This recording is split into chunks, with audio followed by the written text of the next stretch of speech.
you doing, Boo?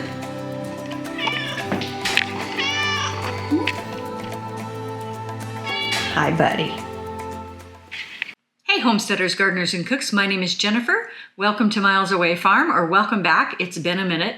I have a whole bunch of videos that I filmed over the course of the summer and fall that I just hadn't had time to edit. And so I'm going to put those up, and I'm not going to have a lot of introduction to them. I'm going to use this introduction for all of them. And most of these recipes could be made from produce that you got a great deal on at the grocery store. So hopefully some of these will be relevant to you as you're going through the winter. So let's get started. Lots of different projects from this summer and fall.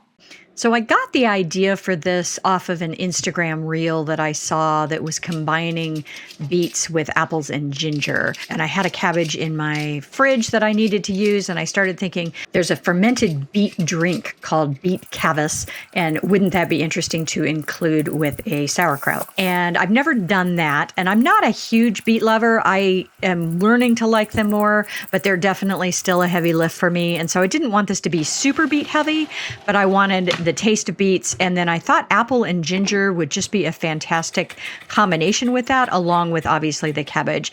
I have a recipe that is for fermented cabbage that's a Latin-based recipe called curtido, and I'll put a link to that below. This is in that same vein. So I'm following all of the same basic processes that I do in that.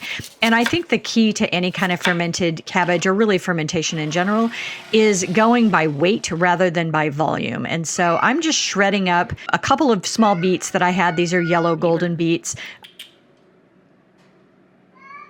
Neighbor, are you so very hungry?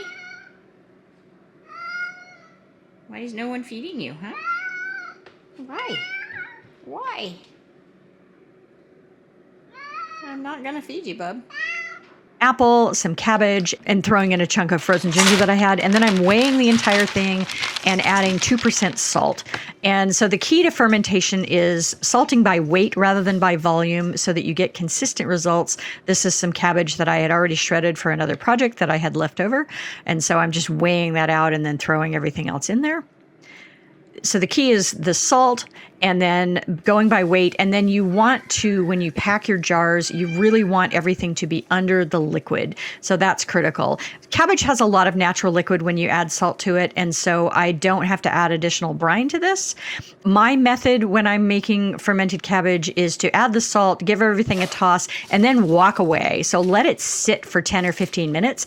That's going to release a lot of the juices that are naturally in that cabbage without a lot of work. And then get in there with your hands and start squeezing to release additional liquid. But you'll save yourself a lot of hand ache and a lot of rigmarole if you just salt it and let it sit for a few minutes before you start squishing it together. So this is after about 15 or 20 minutes. And I'm going to give it a couple of tosses again with a tong just to make sure everything's mixed. And then I give up and decide to get in there with my hands. My hands are super clean. It is really important that your hands be really clean when you do this. But honestly, they are the best method. That's my chunk of ginger that hasn't quite fully unfrozen yet. You can also use things like pickle packers. In olden days, when they were making huge volumes of this, they would have big wooden pounders that they would use in barrels for making really large batches. And if you're really into that, you can do that as well, but your hands work just as well. So get in there, and I'm squeezing because I want to break down those cell walls.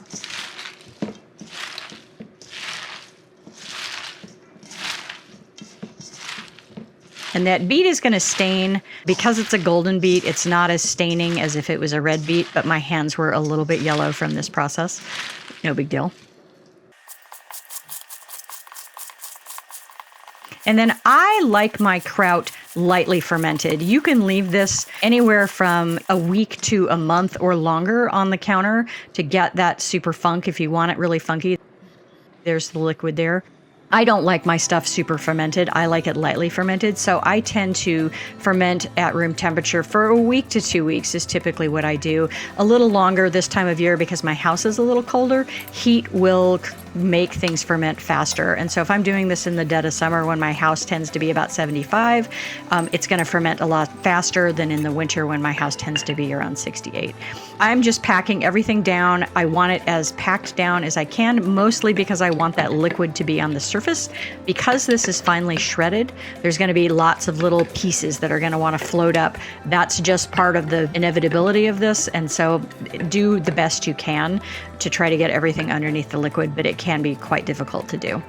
You can use things like baggies full of water or baggies full of brine. I'm using this funny little pickle thing that holds everything down. And then of course I'm realizing as I do this, oh wait, I still have some stuff on the side. There we go. Got that.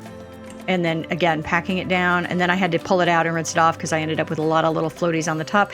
Any kind of food particle that is floating on the surface is likely to mold. And so you want to get everything underneath that liquid as much as possible. And then the lid I'm using for this is made by Ball. I have a bunch of different fermentation lids. This one has an airlock on it, basically, that is a one-way valve, so pressure can escape, but new air can't get back in. I'm going to go ahead and use that. And then I'm just going to label this and come back to it a couple of weeks later. I ended up using this for a fermentation class that I used later, and so a lot of it got eaten in that class. So here I am trying it months later. It's been stashed in my fridge for a couple of months. And it's salty. It's not as sweet as I was expecting, and it's definitely quite gingery. I think I would probably back off on the ginger. I probably put close to 2 tablespoons of ginger in this, but really good and definitely a different take than the typical sauerkraut or the curtido. And so give this recipe a try, you guys. Thanks for watching, Tribe. If you like this kind of content, give me a thumbs up, subscribe, leave me a comment or share. I have new content coming out whenever I have time.